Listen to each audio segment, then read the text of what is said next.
Wait, chef tapos real estate? Akala mo nagluluto lang ako, no? Pero wait, there's more. Ako nga pala si Chef Ricky. Bukod sa pagiging chef, isa rin akong skilled worker at small business owner. Araw-araw nagluluto ako para sa pamilya ko at para sa mga customer namin. Pero recently, nagsimula rin ako ng journey ko sa real estate. Bakit?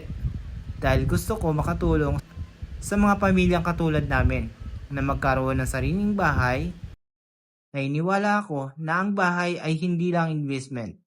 Ito ang lugar kung saan nabubuo ang mga pangarap at memories ng pamilya. Cooking and providing for my family, serving God while helping other family to fulfill their dream too. That's my goal. Kung gusto mong mag-transition from renting to owning, message mo lang ako. Posible yan. At tutulungan kitang simulan ang journey mo. Let me help with your dream. That was once my dream.